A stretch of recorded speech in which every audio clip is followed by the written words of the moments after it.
Hello and welcome back to Nordic Impact Business Summit, streaming here live from Copenhagen.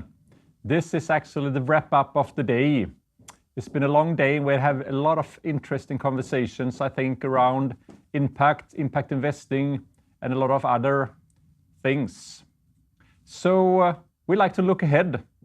What's in 2021 and what's beyond for impact, technologies, startups, investing. So starting off here, with me in the sofa here, I have Sissel Hansen. Hey, Rikard. From Startup Guide. Yeah.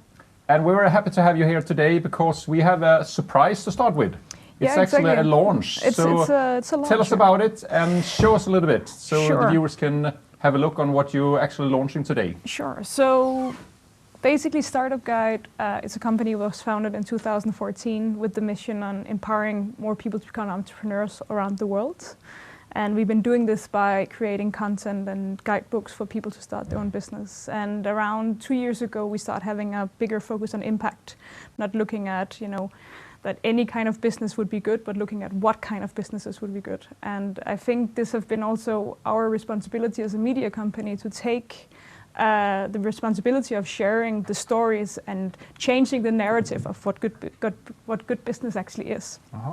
And what we decided to do was several different things, but one of the things we kept looking at was like, where is these companies? How do they look like? What is the nature of them? For a very long time, we have always focused on businesses who, grow fast, they scale fast, they raise a lot of money, and potentially they sell off. And I think what we start realizing when we started focusing on impact is that these companies looks a little different.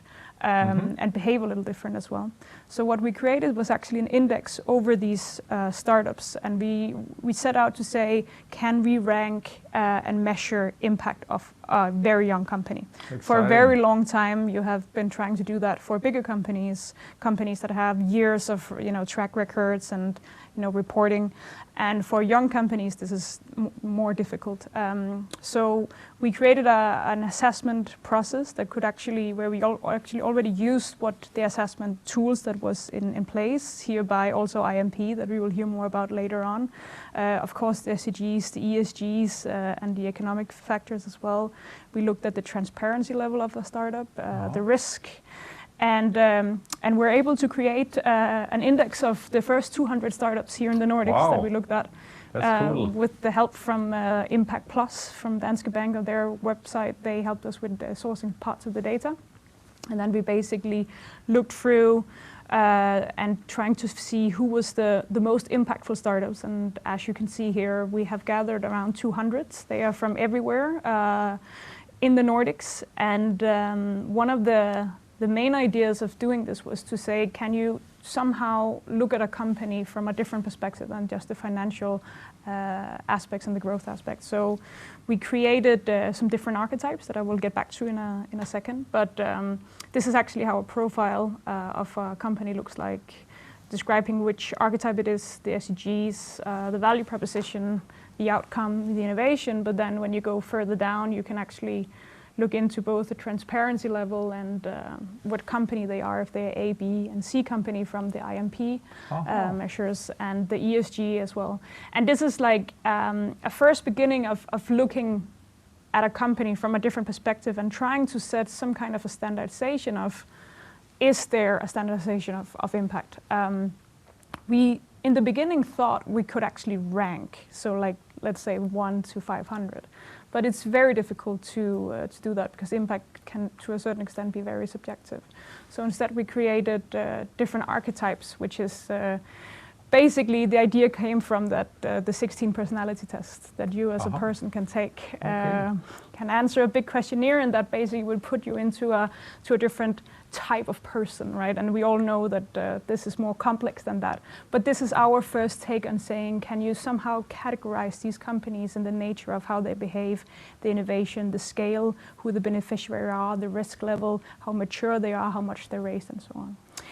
So I would let people deep into this. They can look at the full methodology and the full assessment as well. And what we're also going to try to do is trying to put the focus on the whole impact ecosystem, as you guys are a big part of as well. So we're gonna use our skills of storytellers. So we're gonna create a lot of stories of the companies we have on the platform, of the investors, of the community, and so on. So that we also are going to use this as a storytelling tool. And in the end of the day, what is the whole vision with the Impact Index is both to standardize, to a certain extent, impact also for startups, connect them with the right partners and potential investors, and being part of changing the narrative of what a good business is. How great, and congratulations for Thank that. you very much. Just shortly, where is the address for this so people can jump into it already tonight? Yeah, sure. It's basically called impactindex.startupguide.com. All right, so we'll have to check that all the night then. Exactly. But now we also have Mike McCreeless from Impact Management Project in Boston. And we also have Carl H. Richter calling in from Berlin, because we are trying to make a wrap up here and look a little bit into how we manage and measure impact. So hello to you, how are you guys? Doing well, thank you, and enjoying the day. And what about you, Carl? Very well, thank you, and great to see you again, and congratulations, Zissel, on the launch. It's looking good. Yeah. Nice. So I think we jump directly into this, and Mike, a little bit, you're working with the Impact Management Project, which is like a global force after a few years for actually trying to standardize and get a common perspective, maybe a common language for impact. So tell us a little bit on, so how do you actually manage and measure impact? It's such a great question, and thank you for the opportunity to be here and be part of this terrific event. I think the foundational point for us is that when we talk about impact, it's from the experience of the people who experience it's from the perspective of the people who experience the impact. So, for many years, we always assumed that any business is good business, and business is a force for good. But we would look only within the walls of the business to understand its financial performance, and things that are outside of the scope of the business, we call them externalities. And when we talk about impact, we're taking those things that were previously externalities and we're going out to the people and understanding what are they experiencing, and then bringing them back inside the walls of the business and into the investment decision too. And so this raises this fascinating question about data. Where do you get the data, and how do you know if the data is good, and so forth? Now, because this is a new practice for many organizations, the tendency is to either focus at the very, very, very general level and just talk about impact in a very general sense, or to talk in very, very, very specific terms about very specific impact measures, like number of people reached, or the income level, very, very detailed granular measures. And it's been hard to translate between those two levels. What the IMP did is, through a process of building consensus with thousands of businesses and investors over the last few years, is to build a bridge between those two levels, the very general and the very specific. What do we talk about when we talk about impact? And what we heard from the practitioners is that impact has 5 dimensions. It's what happens, what is the type of impact? To whom does that impact happen? How important is it to them? How much of the impact happens? What is the risk that the positive impacts don't happen or the negative impacts do happen? And then what is the contribution of the enterprise to that impact? And these 5 dimensions provide an interstitial layer to help us get more granular than just talking about impact in very general terms, but not lost in the details of this metric or that metric, so that we can begin to communicate and allocate capital in a consistent way across different countries, different sectors, different types of businesses, and begin to compare different types of impact in a more standardized way. And I'll see. So it's both like methodology and maybe also language in one. So how do you think that this can actually increase the focus on impact investing and even allocate more capital for sustainable solutions? It's a great question, and the wonderful thing is that we already see it happening. So I think of, we already have this language for finance, right? And even as a, retail investor, if you want to set up a retirement account, your mutual fund or your brokerage will ask you some questions, a quick survey about your risk preferences and so forth, and then it will help you determine the investments that will be suitable for your retirement portfolio. But there's already this infrastructure and language to help match investors with the right investments for them in terms of financial risk and return. The hope is that with these additional dimensions of impact, we can do the same thing with impact, so that we could ask, what are your preferences for the people and planet for impact as an investor? Then identify the businesses that are creating that type of impact, so that you can allocate your capital more efficiently and more effectively to the businesses that meet your preferences, not just for financial risk and return, but for impact as well. I'll see. I'm turning to you, Carl, now. I mean, if this is what's happening and development throughout the world, how do you see on all that data floating around on measurements and ratings and so on? Where are we heading there to actually be able to collect that data and kind of make it available for both companies and investors, but maybe also politicians and regulators to have new policies and change in the world? Yeah, there's still a lot of challenges in that sphere. I think a lot of people who have been trying to capture impact data will probably resonate with the fact that there's a lot of survey fatigue involved. It's often a very painful exercise. It's a very laborious exercise to gather the data.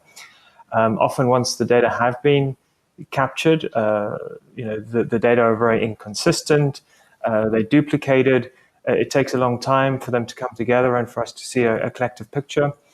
And a lot of that is down to the fact that we're still evolving common reporting standards. And if we think back to the world of financial accounting, it took a while before there were globally accepted reporting standards. And we're going through that phase now where we're establishing those standards. So the work that Mike was talking about, the example that Zissel showed, we're seeing every year a tremendous evolution and change, but yet it's still very difficult for us to see that collective picture and to be able to have a dashboard and be able to roll up the information that is relevant to assess our collective actions as global citizens, both individuals, people, but also as corporations. And I think that's where we're going to see the next focus, which is how do we provide clearer signals? And by we, as you say, regulators, policymakers, legislators, how do we provide clear signals about what kind of data each company should be collecting and reporting? And personally, I would love for us to get to a place where, when we go shopping and we have our grocery bill and we see the price at the bottom and it's all itemized, every item is listed with a price. I'd like us to be able to see impact data as a total and also itemized, that we can look at every aspect of what we're buying or investing in and understand the impact as it's relevant to what we've just done. Wow, that's a big task, I imagine. We'll get back a little bit to that later. So I'm turning to you, Zissel, again. Yeah. You're actually launching here an index, and you work with some different archetypes and you see profiles on those companies, and that is probably a start. But you also see that we need to have more tangible data on the companies to perform. How do you reckon that? I think it comes a lot with the demand as well from the investor side, for example, right? I think that more and more startups are also seeing that that the investors are starting to also kind of demand that you can become a very good company, but you also have to show where you're making your contribution or where you potentially have risk of negative impact or positive impact.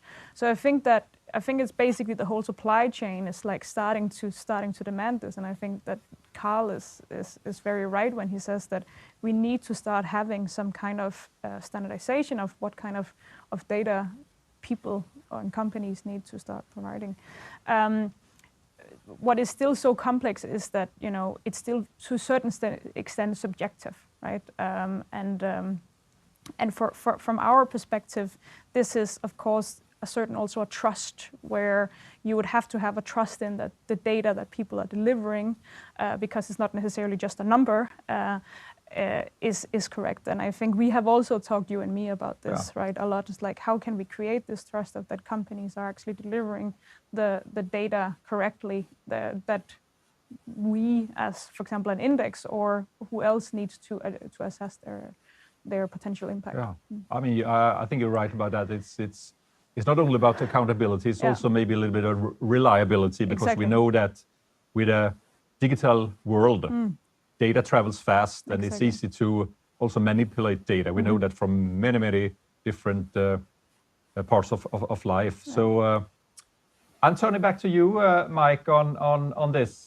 So if this where we're going with data, and actually have accurate data, and that is not only accountable but also reliable somehow, how do you see that that will take on for next year or into the future, and what is actually IMP playing a role in that? I think that's exactly right, and I would very much agree with Cecil. My observation is that it's a very exciting time, because we're just at the transition from a world in which there is not enough data, and the data was of poor quality, that it was essentially not useful. We were in the land of everything being qualitative and intuition-based. We're still, I think Carl is exactly right, that there's a lot of work to be done to improve the accuracy and the completeness of data about impacts that people are experiencing. But 10 years ago, I would have said, no, we will never boil down impact into a number, because these are people's lives, and it's reductionist, and this is against the spirit of what we're trying to do with society. I think we're beginning to get good enough at it that we can know what are those data points that are truly indicative of people's actual experiences, and have a little bit of trust in the veracity of the data, and begin to transition it from an art to a science. And I hope that in the coming years, we can continue that evolution. And as for how IMP will collaborate, I think of the IMP as just providing one piece of the puzzle. You know, it's not a one-stop shop. It's not a silver bullet. It's just a checklist that a business or an investor can use to just check themselves. Okay, now I'm beginning to measure and manage my impact. Have I missed any important issues? They can quickly run down this list, and usually, oh, I cut 4 of them, but there's one that I missed. And they can quickly fix that, and thereby increase the accuracy and the completeness of the data, and avoid some of these concerns about impact washing that we often hear about. I think that is interesting, Mike. Let me ask you a little bit, you know, do we have to move beyond personal data security and actually be more transparent? You know, we have GDPR in Europe since a few years, and of course it's make people safer traveling online and have data online and so on. But do we need to move a little bit beyond that actually, and open up for some kind of transparency in data to know that this is reliable and accountable somehow? It's a great question, and I wouldn't pretend to have the answer to such a big policy question. But my initial instinct is that choice itself needs to be in the hands of the consumer about who the data is being collected, so that they can understand what information are they sharing, and how will it be used by whom. And the hope is that if those individuals understand that this is part of a movement towards more accountable, more responsible business, that they will opt into such a system. All right, thanks a lot. Carl, I'm turning to you, Carl. You have actually said to me, which I said here in the start, imagine the Internet of Impact. Tell us a little bit what is that actually all about? Yeah, the term came about in a moment of frustration where there was a working group that was coordinated by the OECD, and we were talking about data interoperability in the context of impact investing and impact data. And we were asking ourselves, how do we inspire people to work for a reasonably long amount of time on the challenge of data interoperability, and to what end. And we coined the term Internet of Impact to really mobilize people. It was an obvious play on the Internet of Things, and we wanted to inspire people and get people to think, what if? What if we were able to use and work with data in a different way? What might be possible? And we can use the analogy of going to a foreign city and trying to travel across a city. We might use a city guide where we trust it because we trust the publisher. And that's a very different way of navigating a city to how we navigate today, where we have our smartphones. We don't necessarily just have a digital compendium of a whole lot of different guides. We have a very different way of navigating the data about a city. So we have live data feeds about bus times, bus arrival times, train arrival times. And with using search, we're able to optimize a journey and avoid congestion zones, or if a train is broken down, we're able to navigate around that. And so in the context of impact, we realize that in order to do that, we need to recognize that impact, when it gets created by individual organizations and when it gets experienced by individual people, that's a very, that data challenge is by definition and by nature a distributed data problem.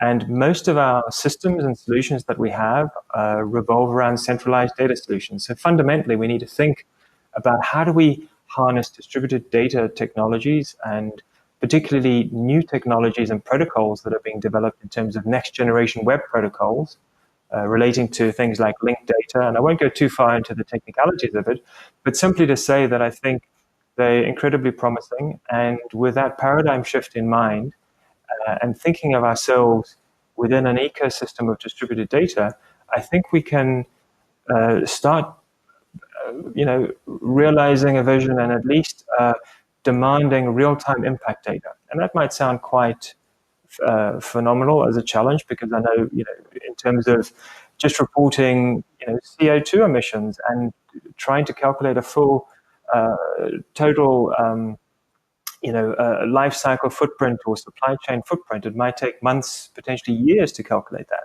And now we're talking about an aspiration of real-time data, not just for one indicator like carbon, but across a whole host of them, like biodiversity, gender equality, etc. But I think if we can think big, and if we're bold with our vision, it's possible. We have to imagine a lot of things here, not only in this discussion, but in general on trying to move towards a more sustainable world. I think we have to go into science fiction sometimes, actually, and imagine new things and see how we can go back towards present time and start to take a few steps there. And look a little bit on that, taking a next step. I know, Mike, from IMP's side, that you take a lot of steps in that direction with your community of thousands of practitioners of the ABC and the 5 dimensions and so on. But let's bring it a little bit to the Nordics. And I'd like to hear you, Mike, because you're sitting in the US and you work on a global arena for IMP. But I know you have some thoughts actually on how the Nordics can play a role in this. Let's hear that. Absolutely. One of the most interesting parts of my job is that I get to speak with investors and businesses all over the world and hear how are they thinking about impact and how are they managing it, and try to build those connections between different parts of this growing community. And one of my observations has actually been that the Nordics are among the most progressive and innovative on this issue. And so my message to the Nordics would be that if it isn't too much pressure, we look to you to lead and to show us what's possible.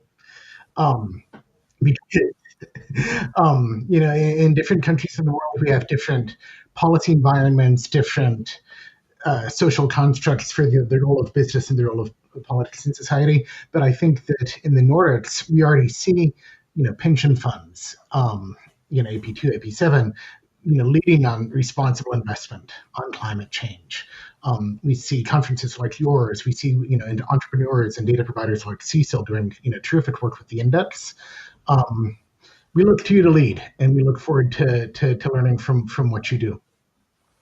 Thanks a lot for that. And I return it to you a little bit. Do you think it's because that we actually have policymakers and maybe even regulation pointing at this for our region, or is it more actually our tradition and the way we actually conduct business since many years? How do you see that? I think the answer is yes. I think it's both. I think that the policy plays a very important role in supporting the evolution of, call it responsible investing, impact investing, creating an enabling environment where investors feel that it's possible for them to start to look at factors outside of short-term financial performance. Policy is very, very important for that. But why do you have that policy environment? I think it is because you have a social and cultural tradition, and this is me speaking only as an outsider, so please forgive me, where those values are prioritized and are emphasized in the way you construct and govern societies is my impression. All right, I'm turning back to you, Sissel. So not only because you're in the Nordics, like me, but what do you think that we need to get more enterprises actually work on sustainable solutions further on?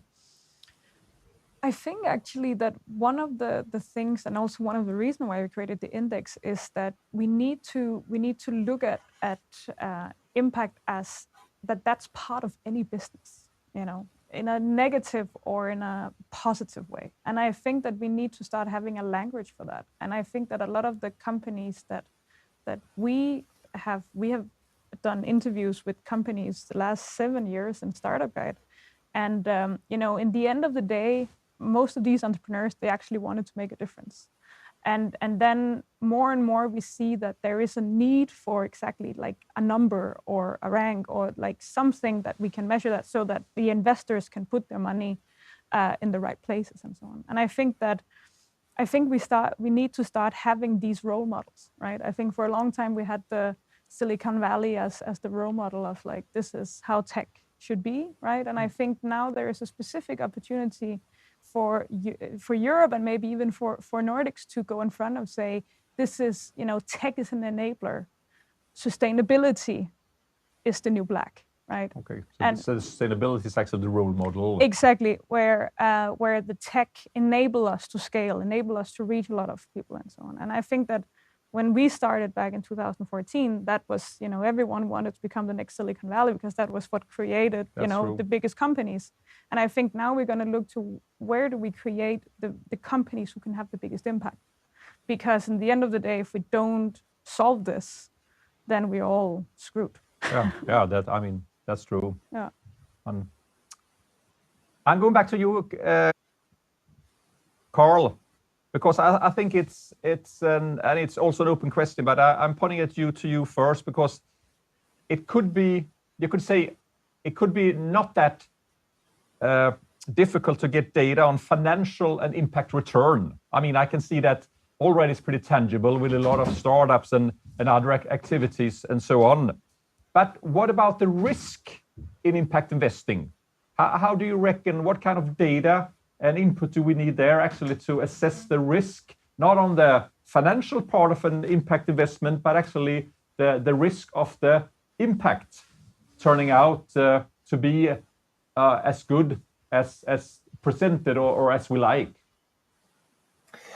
Yeah, that is, I think, quite a complex question because there's so much that sits beneath that we need to still research and investigate.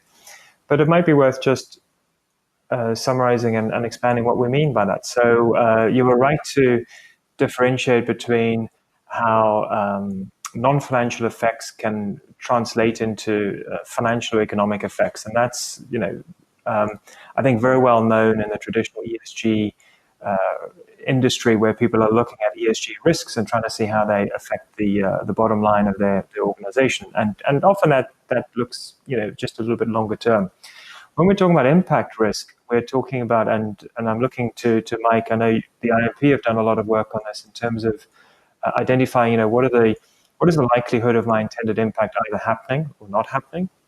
So we need to have a much deeper understanding of how impact actually happens in the first place.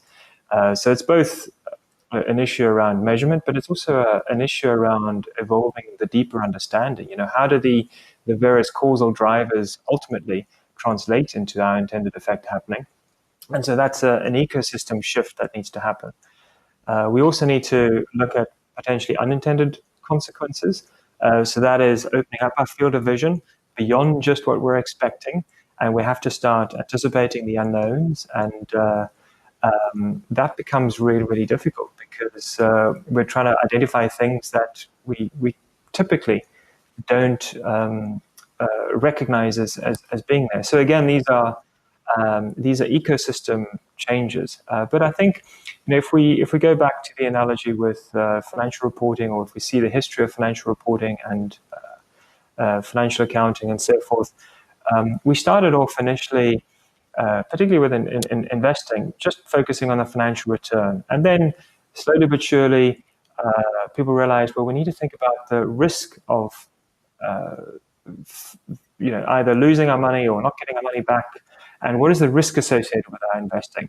And after that, we saw an incredible amount of research and Nobel Prizes being won in terms of calculating and working out how to, first of all, calculate a risk-adjusted return, factoring that into portfolio management, and so forth. And now I think where we are is to see that conversation open up, where we're adding a third foundational pillar, and we need to see a building up of theory into praxis, and from there looking at the data that we require, and of course, what sort of mathematical models do we need? What do you say, Mike? What are your thoughts on this? First of all, I couldn't agree more with what Carl said. What I would add is that, in our experience, stakeholder engagement is the best mitigant to impact risk.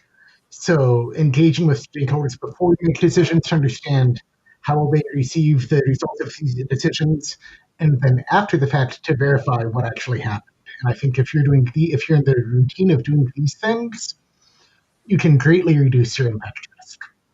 Now, bring it into financial risk and return. What we see both with businesses and investors is that as they begin to think not just about ESG but about impact, that it tends to take the form of a separate person or a separate team, the sustainability person or the impact person who has their own data sets and their own vocabulary, and they sort of get pulled out once a quarter for annual reporting and so forth. But they're very siloed from the centers of decision making in their organizations, and people tend to think of impact with one side of their brain and financial restriction with the other side, both individuals and organizations. And what we see is increasingly the need to bring them together for integrated decision making. Impact is actually more of a horizontal throughout different areas of business. Exactly, and so that the people tasked with managing impact within an organization are fully integrated into the decision-making process and the budgeting and approval and reporting, so that the business as a whole is making decisions that optimize across all of these factors, so that eventually we can get to the world that Carl describes, where investors are able to optimize against not just financial risk return, but financial risk return and impact. I'll see. Well, we are almost running out of time, but I have a last thing, and I ask it to all of you to just give a short thing on this. And I think that reducing CO2 emissions is kind of a common denominator that we are talking about making a more sustainable world and the transitions. And but is it enough to translate everything down to reducing CO2? What are other important areas to actually have as a taxonomy for impact to actually change the world for the better? So maybe starting off with you, Carl. Yeah, I think a lot of that work has already been done. So we can lean on the work that was done in terms of developing the Sustainable Development Goals, and we can look at the range of issues there. Some of the challenges that come through the Sustainable Development Goals are that they are collective and holistic goals, and so some of the indicators need to be measured by public sector organizations and others by private sector organizations. And I think when we look beneath the SDGs, we can start identifying key issues around planetary boundaries that we can all agree are collective issues of concern. So things like biodiversity, ocean acidification, availability of water, and so forth. And on the social side, again, there's a lot of research that informs us about what is fundamentally important for a healthy, thriving society in terms of access to education, access to good sanitation, access to health, and so forth. And those would be the starting points that I would recommend. And once we've got that in place, then we can move forward. What about you, Mike? What do you think is very urgent to measure on large scale for having a better world?